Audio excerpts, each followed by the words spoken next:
And while we are blessed to have a fearless president, we should not live in a country where such constant fear of political violence permeates our society every single day. We can and we should have fierce disagreement in this country. As you all know, we disagree often, myself in this role and all of you in the news media. But those disagreements must remain peaceful.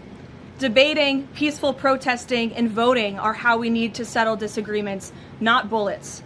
Nobody in recent years has faced more bullets and more violence than President Trump.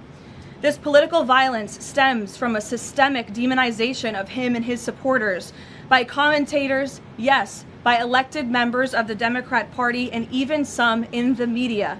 This hateful and constant and violent rhetoric directed at President Trump day after day after day for 11 years has helped to legitimize this violence and bring us to this dark moment.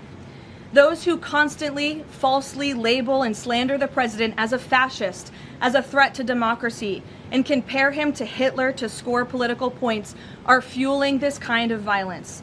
The left-wing cult of hatred against the president and all of those who support him and work for him has gotten multiple people hurt and killed, and it almost did so again this weekend.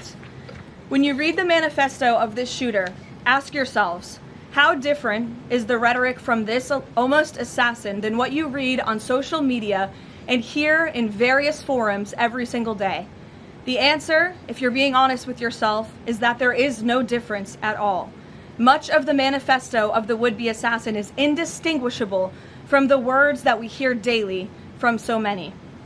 For example, as the First Lady of the United States pointed out this morning, just 2 days prior to the shooting, ABC's late-night host Jimmy Kimmel disgustingly called First Lady Melania Trump an expectant widow. Who in their right minds says a wife would be glowing over the potential murder of her beloved husband? And having experienced what I did with the First Lady on Saturday night, I can tell you that she was anything but that. This kind of rhetoric about the president, the First Lady, and his supporters is completely deranged, and it's unbelievable that the American people are consuming it night after night after night. As President Trump said on Saturday night at this podium, we as Americans must recommit ourselves to resolving our differences peacefully and uniting around the shared values that make our country great. The deranged lies and smears against the president, his family, his supporters have led crazy people to believe crazy things, and they are inspired to commit violence because of those words. It has to stop.